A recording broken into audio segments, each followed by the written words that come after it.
Registration requirement, you should have a passport, but supposing at the time of registering, you don't have a passport, you can register.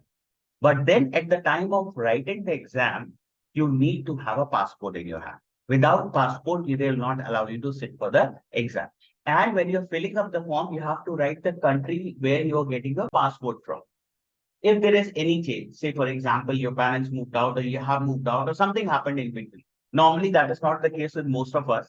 But if that happens, you have to inform the body before paying the fees. That the country of origin or country of issuing the passport is different from what you have mentioned during the time of registration. So that can work. So we always advise that you should have passport handy, but if you don't have, you don't have to worry. You can get the passport in between. Apply for the passport and please make sure that your names and things are very, very accurate. If you have change in names, for example, last time we had a student who had a trouble with the name.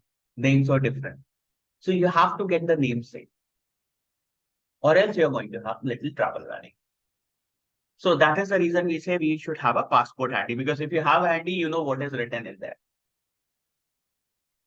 Last third point is not valid for people here in India, most of the part of the globe, but then they have something known as special designation nations and block persons.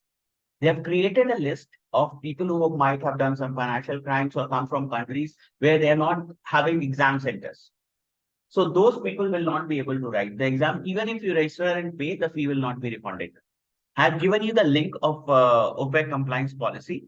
Once you get the presentation, you can click on the link. It will take you the list. You can have to check on the list. But most of us don't have to worry about it. 95% of people will not have to worry about it. But then, since we cater to global audience, and if you're coming from any particular nation where you think that there could be a trouble, please open this link, check, and then register. Good. So what are the requirements? What have we done till now? For L1, a bachelor's degree, graduation second year, or a professional experience. Any of this meets up, including paid internship. If you are into family business, if you have paid, that is also considered.